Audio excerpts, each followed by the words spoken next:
Hello hello hello हामी चाहिँ एकदमै धेरै माथि है यो चाहिँ मोरङ जिल्लाको धेरै माथि टप मितलाजुङ गाउँपालिका 5 मा रहेको यो चाहिँ कोलुङ झरना। यहाँ चाहिँ पूर्वको त सबैजनालाई प्रायः थाहा होला। अनि हामी त्यहाँ हिँडेको बाटो अलिकति अप्ठ्यारो रहेछ हैन। यस्तो राम्रो ठाउँ, यहाँ चाहिँ भ्रमणीय ठाउँ रहेछ। यो चाहिँ एकदम भाइरल प्लेस रहेछ।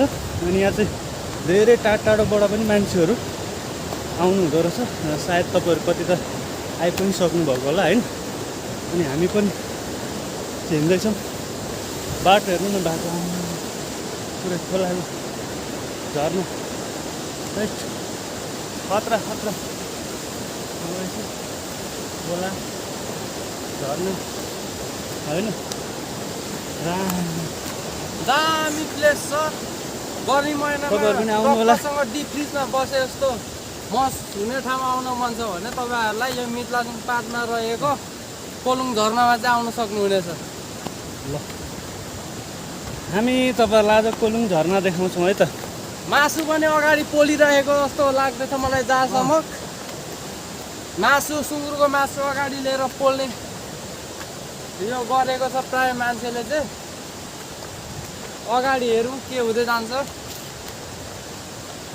दामी खतरा ठाउँ छ। हाम्रो भाइ चाहिँ मितलाजुङ गाउँपालिकाकै हो, यहीँको बासिन्दा हो। भाइले चाहिँ उनीहरू साथीले चाहिँ मलाई यहाँ घुमाइरहेको छ होइन। कोलुङ झरना भनेको चाहिँ मोरङ जिल्लाको प्रायः जस्तो सबैजनालाई थाहा छ, कतिपय तपाईँहरूलाई पनि थाहा। ल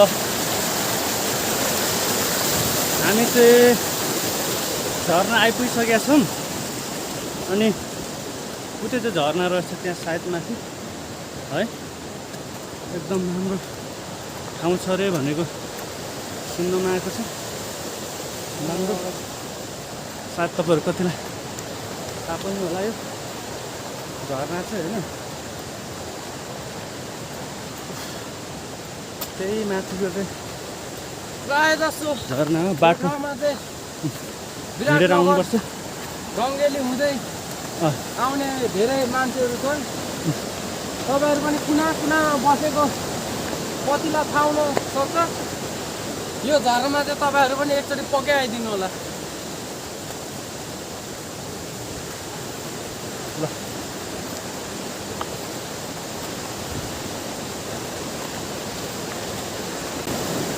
अप्ठ्यारो छ कि बाटो चाहिँ, यस्तो छ बाटो चाहिँ।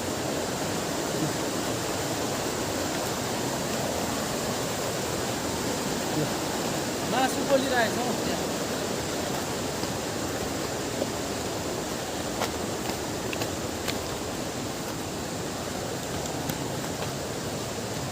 यहाँ चाहिँ यसरी कहाँबाट आएको भनेर पकाएर खाने ठाउँहरू पनि रहेछ। मासु नै आउँछ। फाइनली हामीले झरना यही त लाने होइन। झरना आइपुगेको छौँ।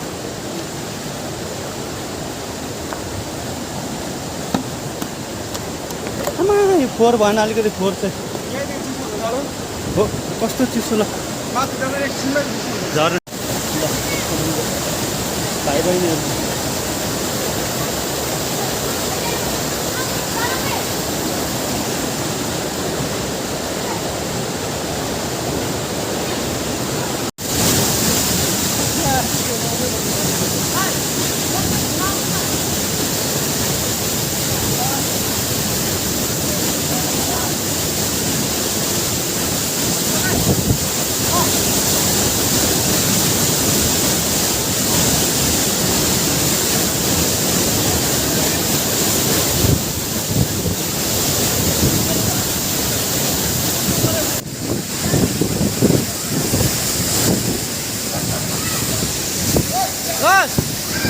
यता हुनुहुन्छ हाम्रो दाइहरू दुईजना हुनुहुन्छ।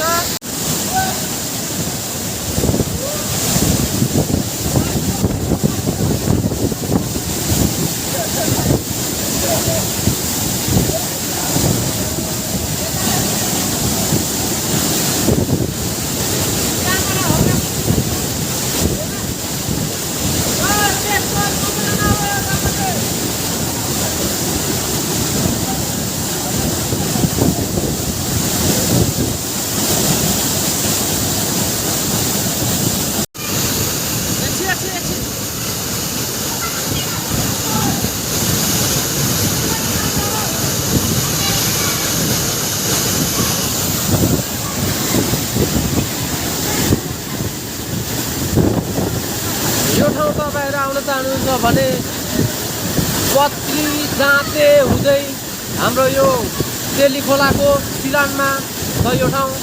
यो कोलुङ झरना मितलाजुङ 5 वडा नम्बर 5 मा रहेको यो सुन्दर पर्यटकीय क्षेत्रमा तपाईँहरू आउन सक्नुहुनेछ। यसको लागि तपाईँहरू केही नभई यो ठाउँमा आउन सक्नुहुनेछ।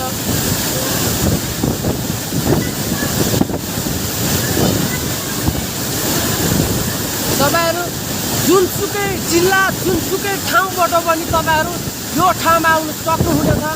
हाम्रो दाइ हुनुहुन्छ यहाँ, हाम्रो भगर दाइ चाहिँ यहाँ पुरा जानु गइराख्नु भएको छ झरनाको बिचतिर। हाम्रो यता दाइ हुनुहुन्छ।